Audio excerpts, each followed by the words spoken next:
Baik, Assalamualaikum warahmatullahi wabarakatuh. Salam sejahtera bagi kita semua.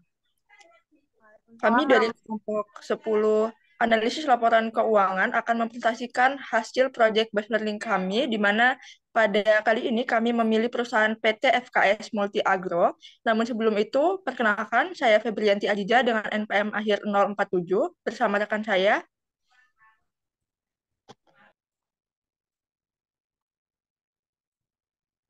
Nama saya Mahdian Fadila dengan NPM 017. Saya Debbie Fitriani dengan NPM terakhir 046. Saya Maharani Hanimudi Putri dengan NPM terakhir 051. Saya Selvia dengan NPM terakhir 123. Baik, tanpa berlama-lama lagi, langsung saja kita ke pemaparan materi pertama yang akan disampaikan oleh rekan saya. Kepada rekan saya, dipersilakan.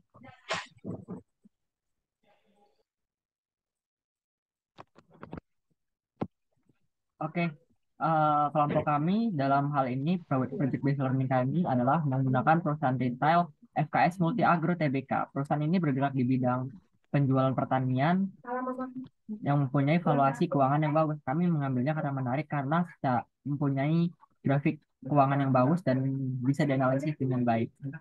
Selanjutnya akan dilanjutkan rekan saya.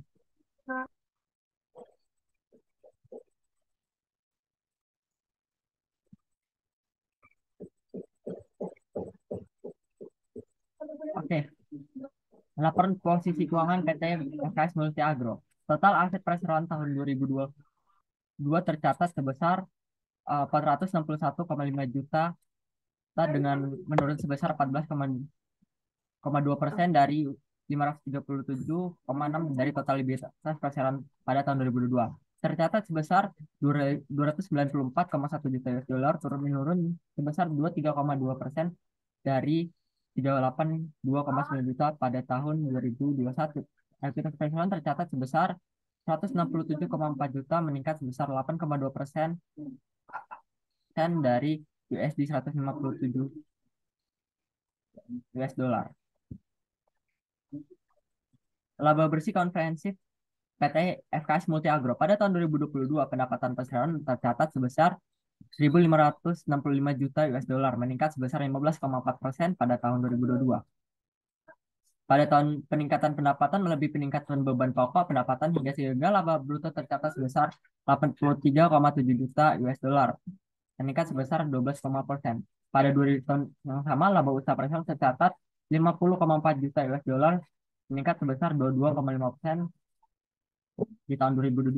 Laba tahun berjalan perseroan tercatat sebesar 32,8 juta US dollar meningkat sebesar 20%.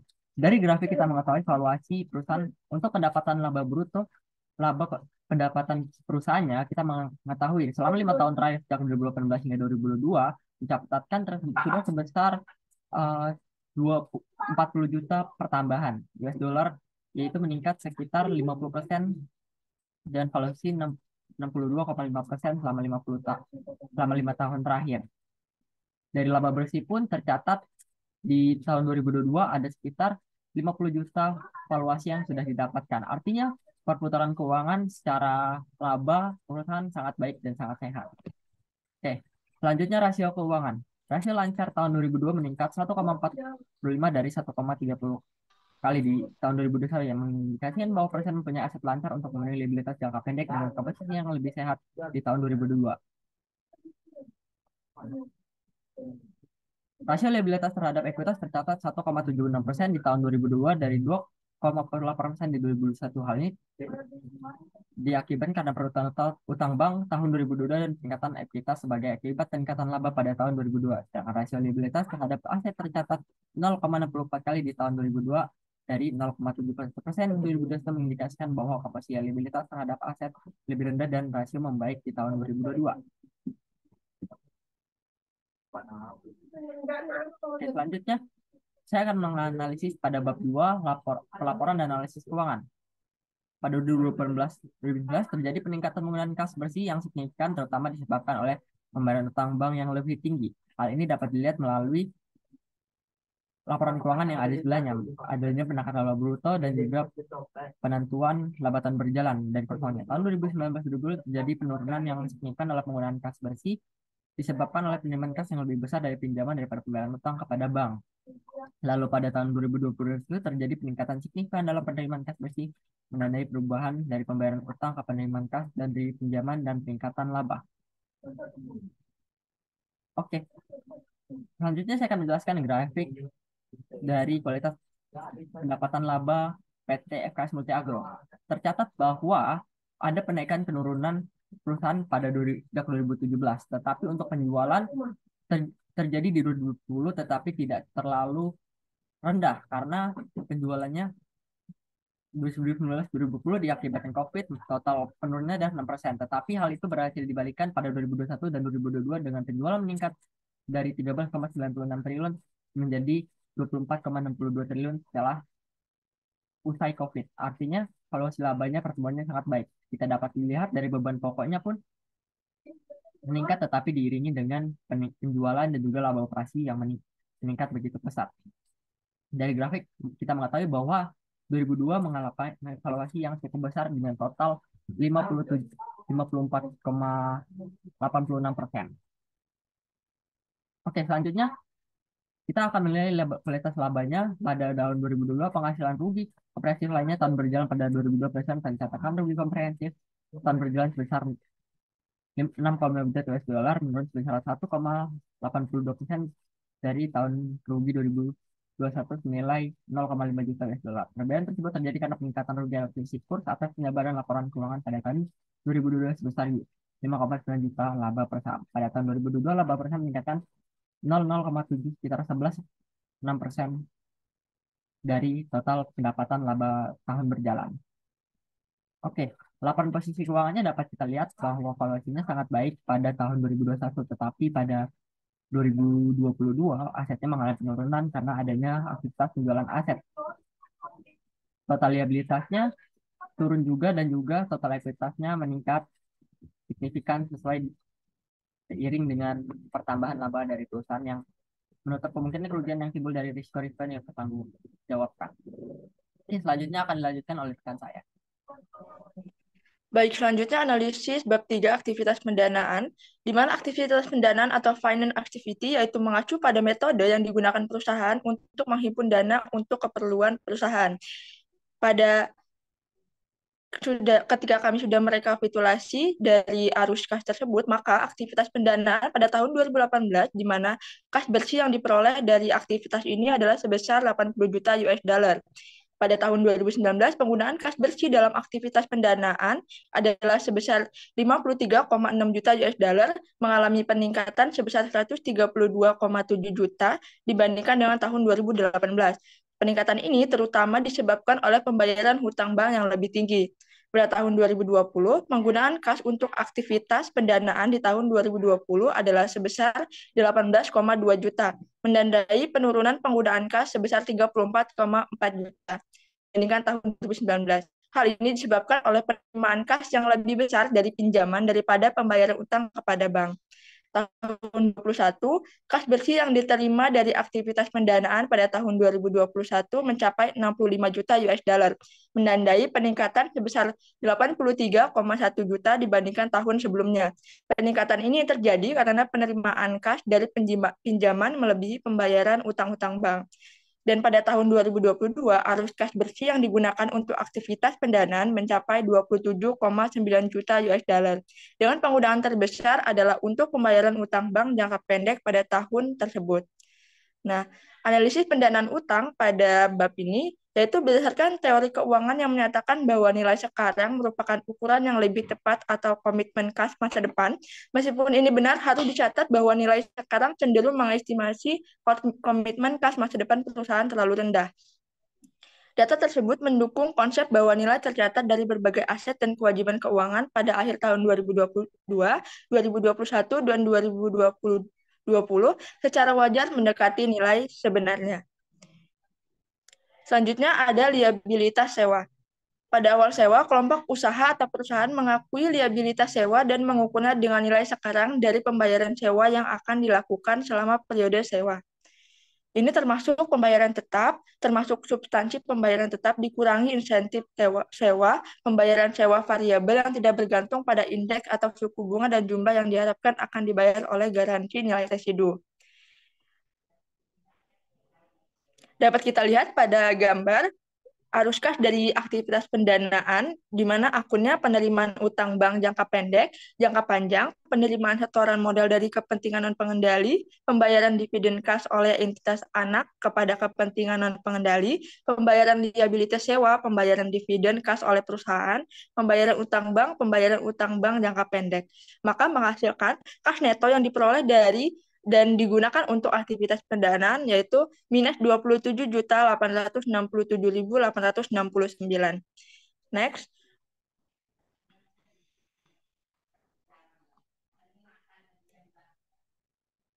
Oke, selanjutnya bab 4 aktivitas investasi. Pada tahun 2018, kas bersih yang digunakan dalam aktivitas ini adalah 14,8 juta US dollar. Sedangkan tahun 2018 mengalami kenaikan sebesar 17,3 juta US dollar dibanding tahun 2018. Kenaikan ini disebabkan oleh peningkatan dalam pembayaran uang muka pembelian aset tetap sebesar 5,6 juta US dollar dan penambahan aset tetap sebesar 11 juta.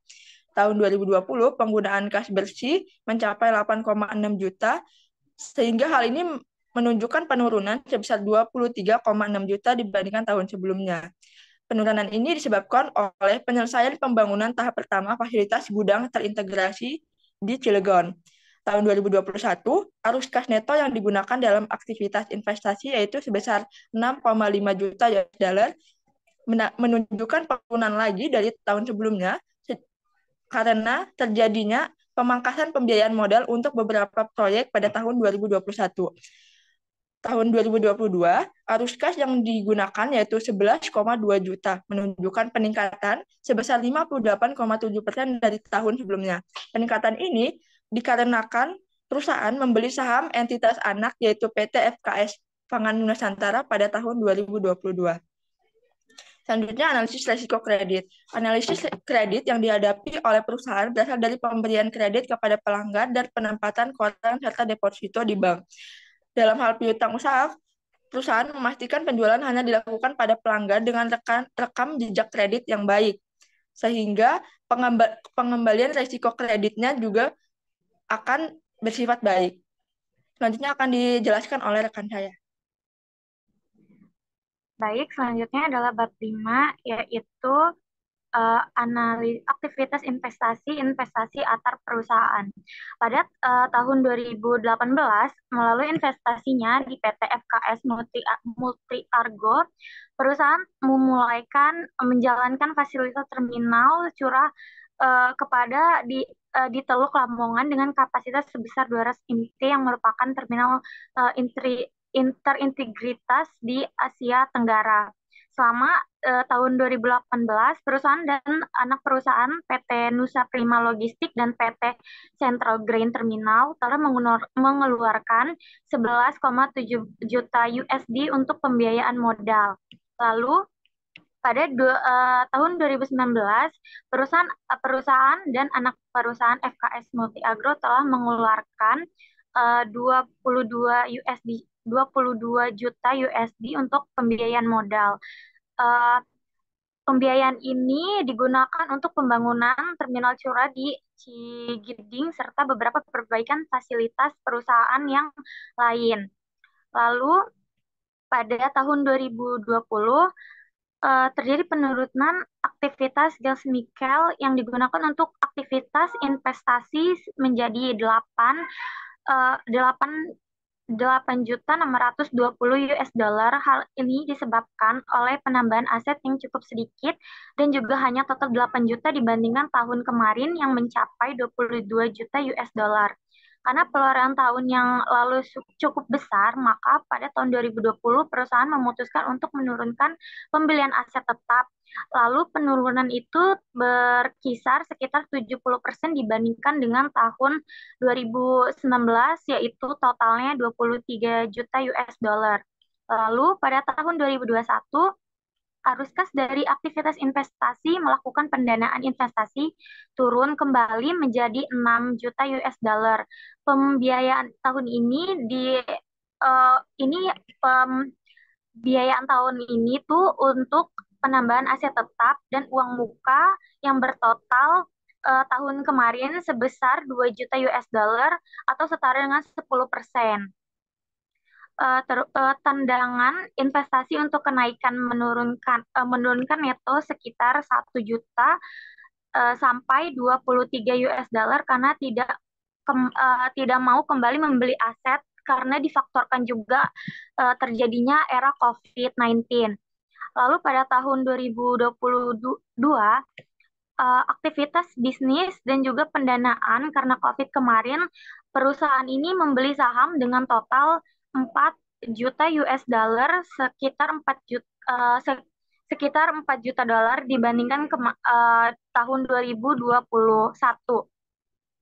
Hal ini dilakukan untuk penstabilan kembali pendanaan terhadap investasi dan juga penambahan nilai aset perusahaan yang hilang karena COVID dan penjualan tahun kemarin untuk membiayai modal perusahaan karena dampak COVID tersebut. Lalu kas neto yang digunakan untuk aktivitas investasi adalah sebesar 11 juta US dollar.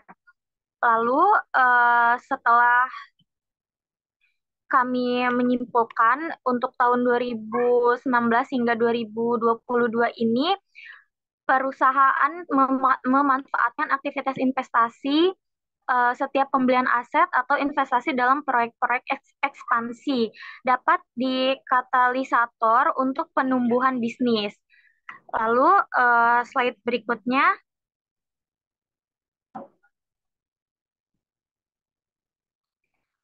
Bab 6 ini ada aktivitas operasi. Pada tahun 2018, sepanjang tahun ini kas bersih yang dihasilkan oleh aktivitas operasi itu mencapai 32,8 juta US dollar atau meningkat kas sekitar 31,4 juta dibandingkan dari tahun 2018. Lalu tahun 2019 ini peningkatan kas aktivitas operasi sebagian besar diakibatkan dari penurunan pembayaran kepada pemasok sekitar 45,7 juta US dollar yang lebih besar dari penurunan penerimaan pelanggan sebesar 21 juta US dollar, di mana lebih besar 116% daripada tahun 2018. Lalu pada tahun 2020, peningkatan kas aktivitas operasi sebagian besar diakibatkan oleh penurunan pembayaran kepada pemasok dan pembayaran biaya-biaya sebesar 2,4 juta US dollar, yang lebih besar dari penurunan penerimaan pelanggan sekitar 73,2% atau di angka 47,3 US dollar dan penurunan penerimaan tagihan berbagai pajak sebesar 1,9 juta US dollar. Lalu pada tahun 2021, arus kas neto yang digunakan aktivitas operasi ini mencapai 54,3 juta dengan pemakaian terbesar untuk pembayaran kepada pemasok serta peningkatan pembayaran untuk beban pabrikasi dan usaha. Lalu untuk tahun terakhir yaitu 2022, arus kas bersih yang diperoleh dari aktivitas operasi yaitu sebesar 24,7 juta dolar dengan penerimaan terbesar merupakan penerimaan dari pelanggan. Oke, yang selanjutnya akan dijelaskan oleh rekan saya.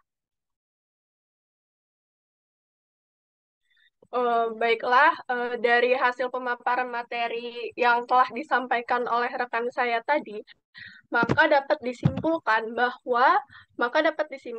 dan dapat dianalisis bahwa arus kas di tahun 2018 sampai tahun 2019 itu terjadi peningkatan signifikan dari 40 juta USD menjadi 107 juta USD. Tetapi pada tahun 2020 sampai tahun 2022 arus kas mengalami fluktuasi dan penurunan hingga 22,7% dari puncaknya pada tahun 2021.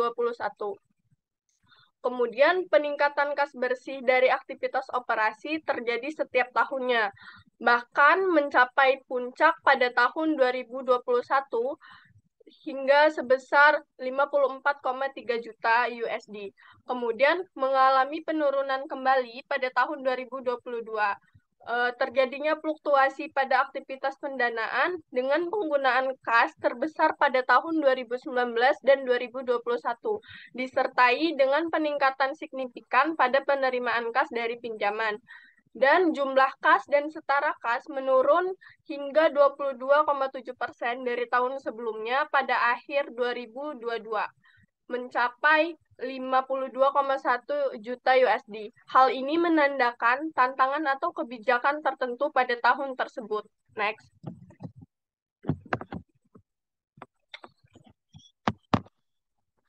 Yang selanjutnya yaitu mengenai pengembalian modal yang diinvestasikan dan profitabilitas. Pengembalian modal investasi ini merupakan salah satu rasio profitabilitas dari uang yang diinvestasikan ke perusahaan. Hal ini bertujuan untuk menarik investor sehingga investor dapat menggunakannya untuk menilai posisi kompetitif perusahaan dengan kompetitor. Yang kedua yaitu menghasilkan ROIC di atas rata-rata adalah salah satu cara untuk meningkatkan nilai pemegang saham. Rumus untuk menghitung ROIC yaitu laba bersih dibagi dengan modal yang diinvestasikan. Kami telah menganalisis ROIC pada PT FKS Multi Agro ini sehingga didapatkan bahwa perusahaan ini mengalami fluktuasi ROIC dari tahun 2018 hingga 2022. Yang kedua yaitu meskipun terjadi penurunan signifikan pada tahun 2020, perusahaan berhasil memperbaiki efisiensi pada tahun-tahun berikutnya. Yang ketiga yaitu peningkatan tajam pada ROIC pada tahun 2021 dan 2022 yang mencerminkan perbaikan yang konsisten dalam penggunaan modal untuk menghasilkan laba. Secara keseluruhan, tren ROIC ini menunjukkan upaya perusahaan dalam meningkatkan efisiensi dan profitabilitasnya seiring berjalannya waktu. Next.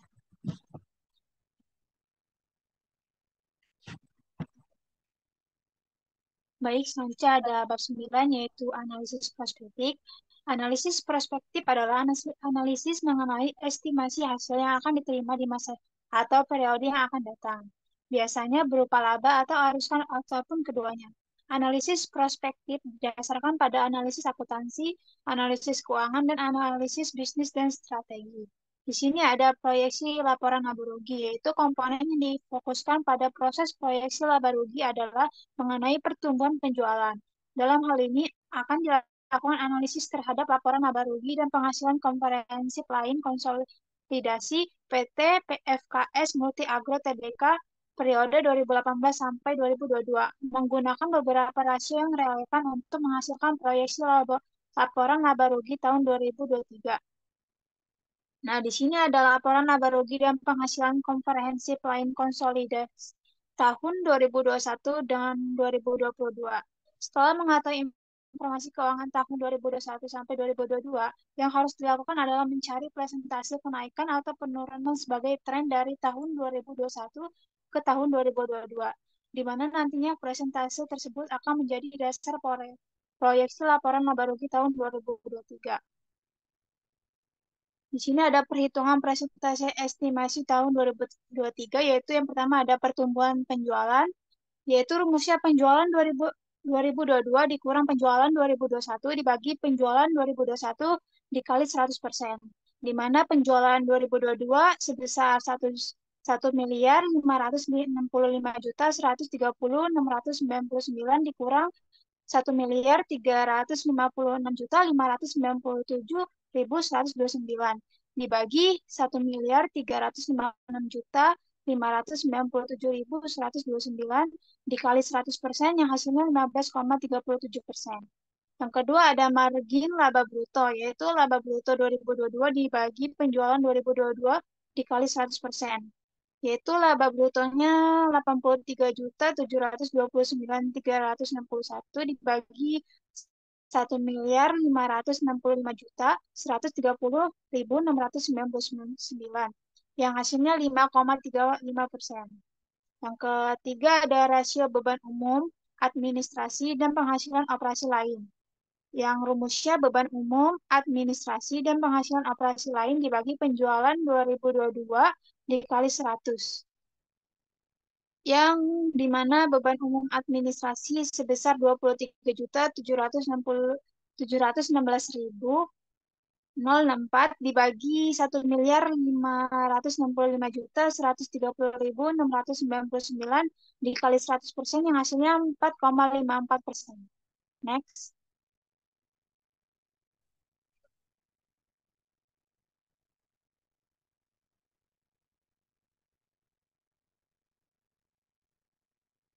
Nah, di sini ada proyeksi laporan laba rugi dan penghasilan konferensi konsolidasi tahun 2023. Setelah menghitung presentasi proyeksi laporan laba rugi tahun 2003, di sini kita akan perhitungan proyeksi laporan laba rugi tahun 2023, yaitu di mana penjualan sebesar 1.565.130.699 dikali 100% ditambah 15,37%, yang hasilnya 1.805.691.287. Dan pada laba bruto yaitu sebesar 1.805.691.287 dikali 5,35% yang hasilnya 96.604.483. Yang ketiga ada beban pokok penjualan yaitu sebesar 1.565.130.699 dikurang 96.604.483, yang mana hasilnya 1.709.086.804. Yang terakhir ada beban penjualan umum dan administrasi, yaitu 1.565.130.699 dikali 1,51%, yang hasilnya 27.265.938. Next.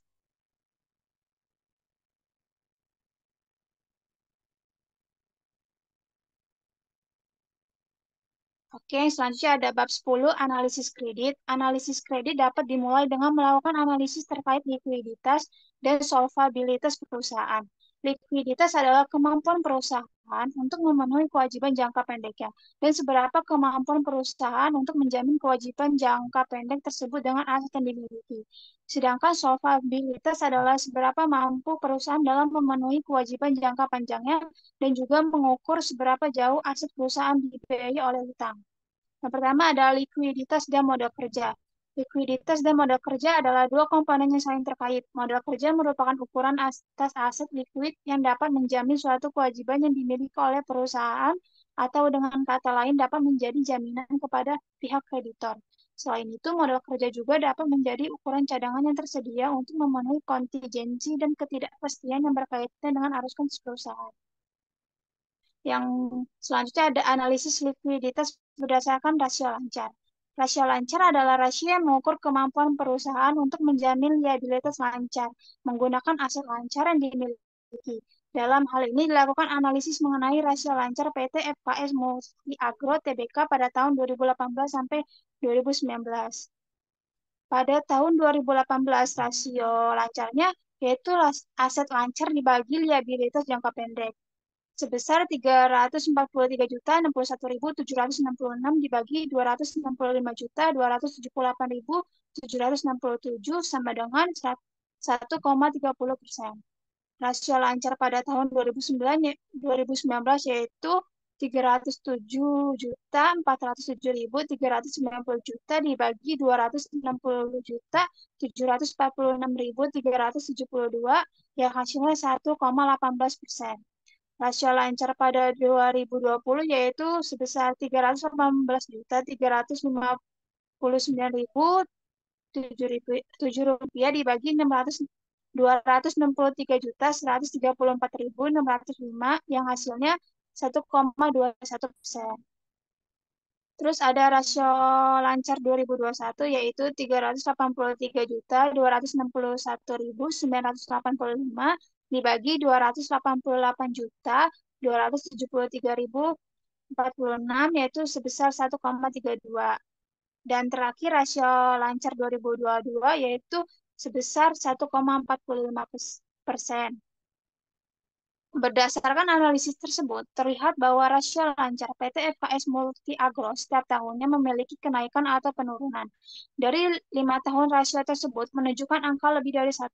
Maksud dari angka 1,45 pada tahun 2022 pada rasio lancar adalah menunjukkan bahwa kemampuan aset lancar perusahaan dalam menjamin liabilitas lancarnya adalah sebesar 1,45%. Nilai tersebut tergolong sebagai rasio yang baik karena nilai rasio lancar yang melebihi 1 menunjukkan bahwa perusahaan kemampuan yang semakin baik dalam membayar utang. Lalu ada relevansi rasio lancar. Rasio lancar digunakan untuk melakukan analisis terhadap kelayakan kredit karena rasio lancar mampu mengukur beberapa hal berikut. Yang pertama ada cakupan liabilitas jangka pendek, yaitu semakin tinggi kelipatan aset lancar terhadap liabilitas lancar, semakin besar jaminan untuk memenuhi kewajiban lancar. Yang kedua ada penyangga saat terjadi kerugian. Rasio lancar merupakan margin of safety untuk menutup adanya penurunan nilai aset non-cash ketika akhirnya suatu aset dilepas atau dilikuidasi. Dan terakhir ada cadangan likuid. Selanjutnya akan dijelaskan oleh rekan saya. Oke, selanjutnya yaitu bab 11 mengenai analisis dan penilaian ekuitas.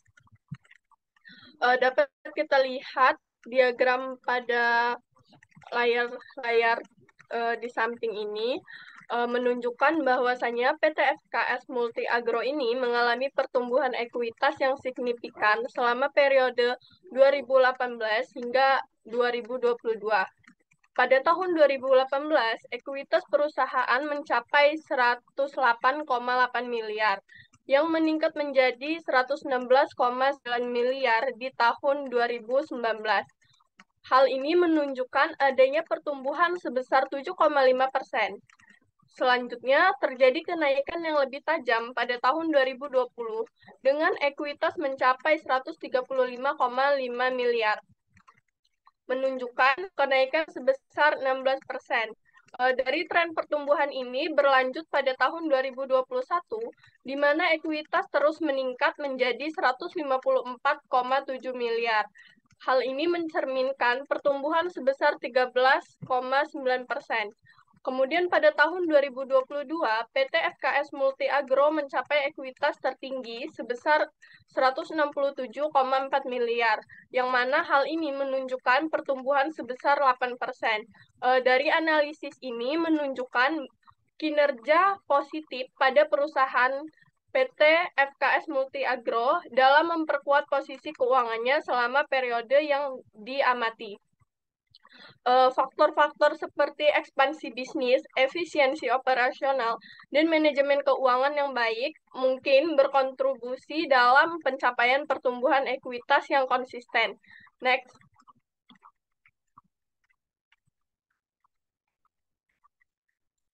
Selanjutnya yaitu mengenai penilaian ekuitas. Yang pertama ada modal saham. Didapatkan bahwa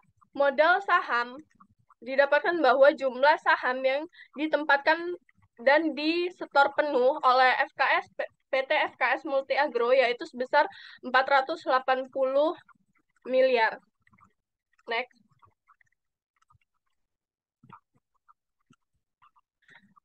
Yang kedua ada manajemen modal. Setelah kami menganalisis dari annual report pada PT FKS Multi Agro, maka didapatkan rasio total liabilitas terhadap total ekuitasnya pada tahun 2018 yaitu sebesar 2,97%, pada tahun 2019 yaitu sebesar 2,60%, tahun 2020 sebesar 2,32%, tahun 2021 sebesar 2, yang ketiga yaitu ada peningkatan modal ditempatkan dan disetor. Tahapan penerbitan opsi ini direncanakan dilakukan dalam 2 tahap. yang dimana tahap pertama itu selambat-lambatnya tanggal 10 Oktober 2016 dan tahap kedua yaitu selambat-lambatnya 30 Juni 2017 yang mana menghasilkan bahwasannya manajemen juga dengan MSOP yang seluruhnya itu ditawarkan sebanyak-banyaknya 10% dari modal yang ditempatkan dan disetor penuh oleh perusahaan. Next. Oke, selanjutnya untuk yang terakhir saya akan menjelaskan rasio rata-rata industri dari perusahaan retail. Bahwa kita mengetahui dari grafik di sam- di bawah ini bahwa kita tahu bahwa FKS Multi Agro adalah perusahaan kedua di bidang retail yang mempunyai valuasi tertinggi dalam kinerja keuangannya. Oke, dari beberapa industri saya mengambil sampel 4 perusahaan yaitu PT Alvaria Tbk, Matahari Putra Prima Tbk, Supraboga Lestari, dan Midi Utama Tbk Indonesia. Di sini kita dapat mengetahui bahwa dari return of return ROA-nya adalah valuasinya memiliki tertinggi kedua yaitu 7,1%, untuk ROE-nya return of equity ada di 19,57, lalu ada di rasio lancarnya adalah 3,22%. Kita mengetahui bahwa valuasi perusahaannya paling bagus ada di PT Alvaria Tbk karena mereka mempunyai banyak cabangnya juga, jadi mempunyai perputaran uang yang sangat baik dan juga permodalan yang sangat baik. Untuk FKS Multi Agro sendiri adalah perusahaan di bidang pertanian yang anak perusahaannya adalah 5 sampai 7 anak perusahaan yang kita ketahui bahwa mempunyai rata-rata industri yang sangat baik di sini untuk kesehatan keuangannya dibandingkan tiga tiga perusahaan lainnya. Kemudian dari saya selanjutnya akan saya kembalikan ke moderator. Baik, terima kasih. Mungkin demikian presentasi pemaparan Project Based Learning dari kelompok 10. Kurang lebihnya kami mohon maaf. Saya akhiri. Wassalamualaikum warahmatullahi wabarakatuh.